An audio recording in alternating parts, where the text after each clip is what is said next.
Aujourd'hui, nous avons l'honneur de recevoir un invité d'exception à la personne de Sharaf Coulibaly, qui est un artiste reggae maker burkinabé, lauréat du Malais d'Or 2025 et du meilleur concert. Mesdames et messieurs, bienvenue dans Showbiz.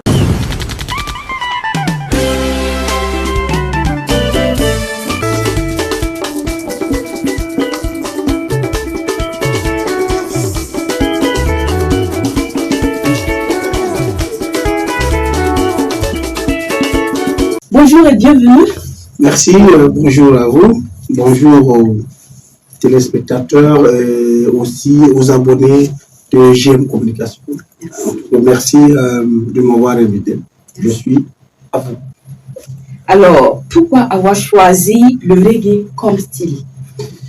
Le reggae, c'est une de ces musiques qui traverse le temps. C'est une musique du peuple, c'est cette musique de révolutionnaire, si on peut le dire ainsi. C'est cette musique qui interpelle toujours à l'union des peuples, à l'union des enfants, des dieux habitants sur cette terre. C'est cette musique aussi qui dénonce les tares de la gestion du bien commun par souvent les dirigeants. C'est aussi cette musique qui appelle à l'amour fraternel, à l'amour des peuples, à l'amour de l'humanité. Donc, je ne pouvais que choisir cette musique vu mon parcours jusqu'à un certain âge. Voilà. Ok. Quel message portez-vous à travers vos chansons? Est-ce de l'éducation, la justice sociale, etc. Je vais vous renvoyer à ma chaîne YouTube pour écouter mes chansons. Vous verrez les thèmes que j'aborde. Mais aussi, il faut dire que rien de nouveau sous ce soleil. Voilà, je ne pense pas que nous on dit quelque chose qui n'ait jamais été dit. On dit les choses peut-être à une nouvelle génération. Parce que chaque fois quand tu abordes un nouveau thème, tu te rends compte que quelqu'un l'a déjà dit peut-être dans une autre langue, dans une autre société, même ça peut être même dans votre société. Peut-être qu'il y a un chansonnier qui a eu à chanter ça, une chansonnière. Voilà, mais comme les mots de l'humanité ne se sont pas extombés, et chaque fois, il y a de nouvelles naissances, il y a une jeunesse qu'il faut éduquer, donc il faut revenir sur certaines choses. Donc nous, on essaie toujours d'être témoins de notre existence actuelle et nous continuons à poser les buts pour la construction de cette maison commune qu'on veut pour l'humanité, pour que nous puissions tous vivre ensemble et en paix. Voilà à peu près. Donc il y a rien de nouveau en réalité. Après plusieurs années d'absence sur scène, vous remportez ce trophée avec un nouvel album baptisé Ben. Ben. Ok. Quel sentiment vous anime? Il faut dire que, a priori, aucun artiste ne fait un album pour aller à une quelconque compétition ou à une quelconque remise de trophées et autres. Mais à un moment donné, on se dit, le regard des autres apporte du tonus, que ce soit en bien ou en mal. Lorsque vous avez le retour sur votre travail, ça vous motive à davantage mieux faire ou à remettre beaucoup de choses en cause. Donc, lorsque j'ai envoyé cet album au comité d'organisation de Malais d'Or, je ne m'attendais pas à être lauréat parce qu'il ne faut pas sous-estimer aussi les autres challengeurs. Voilà. Mais une fois que le jury a délibéré et que j'ai entendu mon nom comme lauréat, je me suis dit waouh, un autre défi s'impose. Parce que, vous l'avez bien dit, ça fait un moment que je m'étais éloigné des scènes et le public en majorité était étonné de voir une nouvelle tête pour beaucoup qui vient comme ça et qui est marlé d'or. Donc, à moi maintenant de travailler doublement pour montrer à cela que c'est mérité et aussi continuer à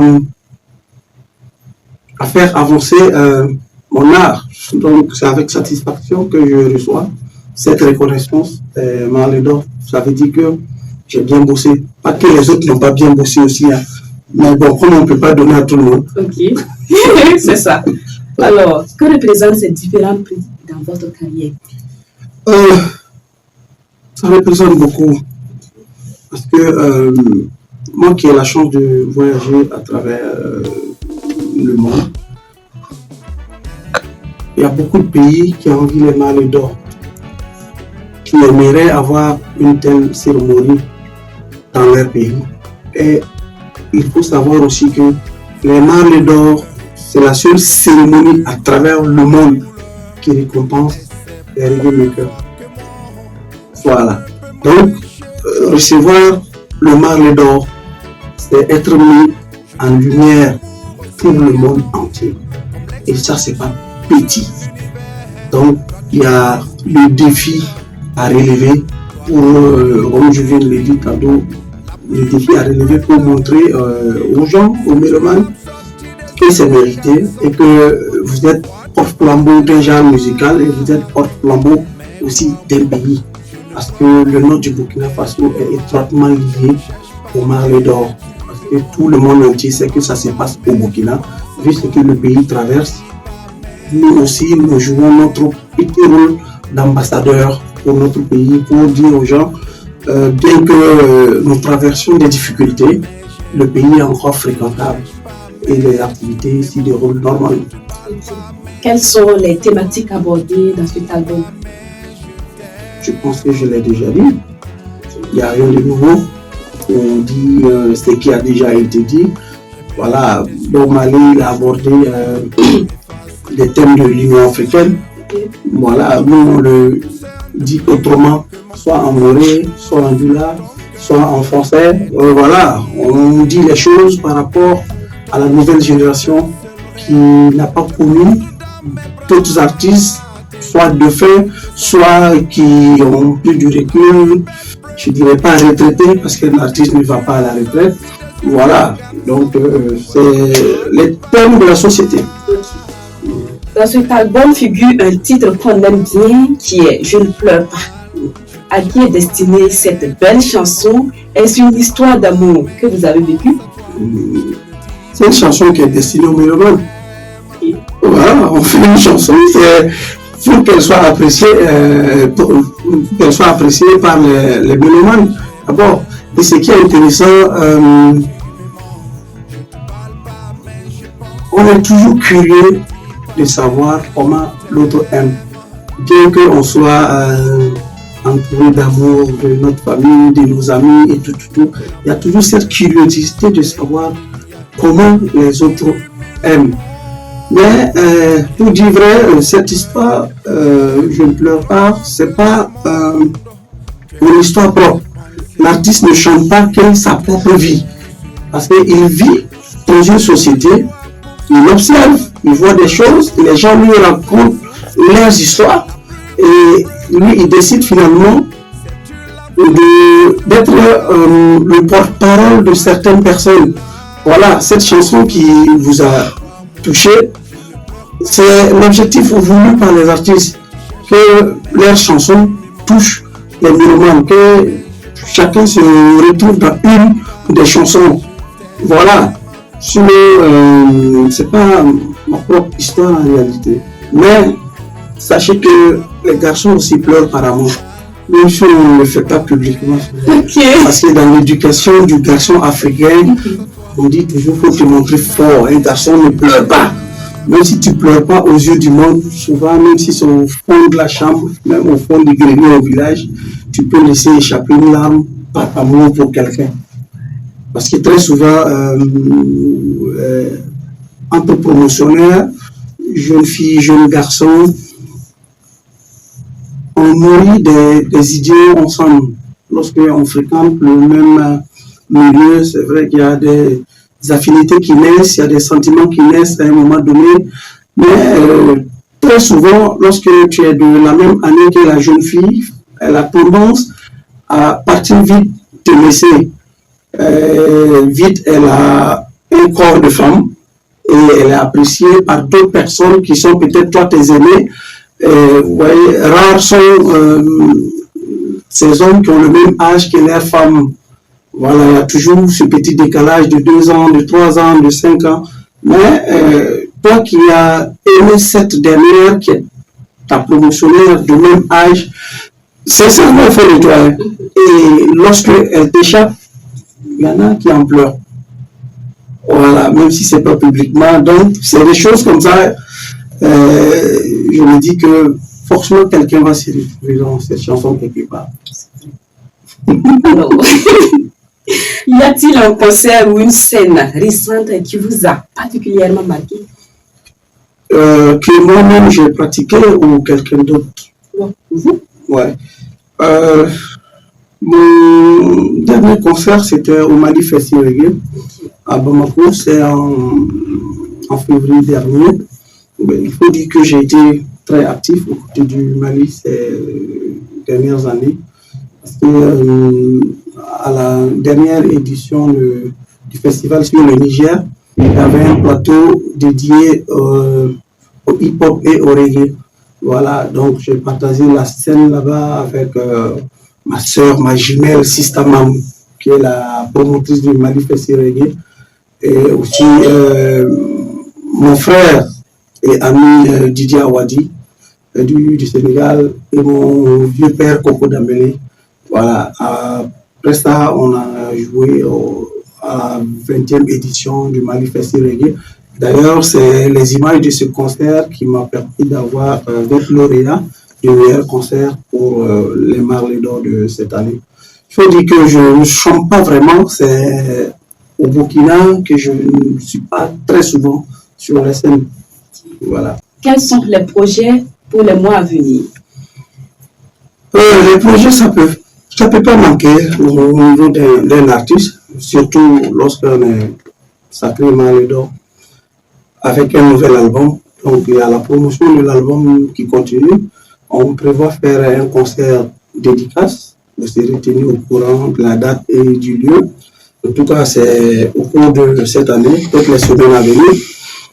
Aussi, on prévoit faire une tournée de promotion, de remerciements dans au moins 3 grandes villes du Burkina. Voilà pour ce qui est des projets à court terme. Maintenant, à long terme, c'est l'enregistrement du prochain album qui a déjà commencé. Hein. Ouais, parce que faut pas dormir sur les lauriers, même si les œuvres physiques ne se vendent plus comme ça. Il faut produire pour exister, et il faut produire régulièrement tellement qu'il y a des productions maintenant à travers le monde, même si c'est pas le reggae n'est pas beaucoup présent.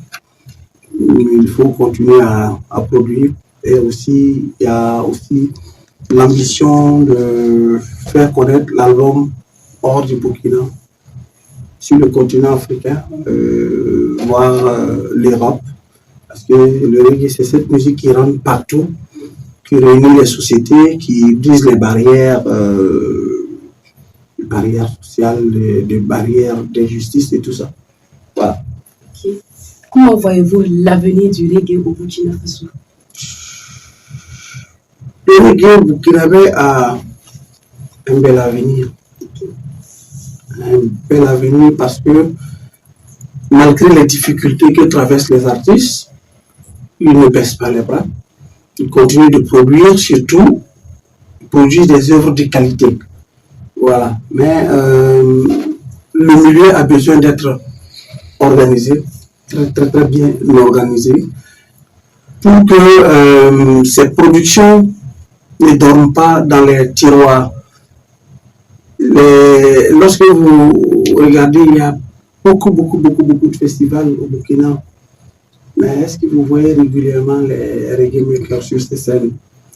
Voilà. Je ne saurais dire où ça coince, Mais on est là, les frères sont là, ils produisent. Il y a mon vieux père Ismo Vitalo qui bouge beaucoup. Il y a le doyen Martin Terry, même depuis les États-Unis, qui fait toujours des productions de très belles factures. Il y a mon oncle et mon jeune frère Jakassa du côté de l'Hexagone en France qui fait un travail merveilleux, qui bouge beaucoup. Il y a les petits frères Saint-Florent, il y a mon aîné grand docteur, voilà. Il y a Ras Océan, il y a Freeman Tapili, il y a King Faya. Donc, il y en a de la matière.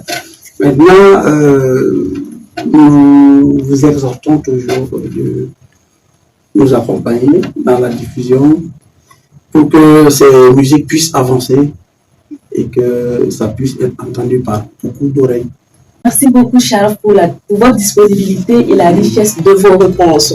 Ce prix du Malais d'or vient récompenser un travail sincère, engagé et vraiment remarquable.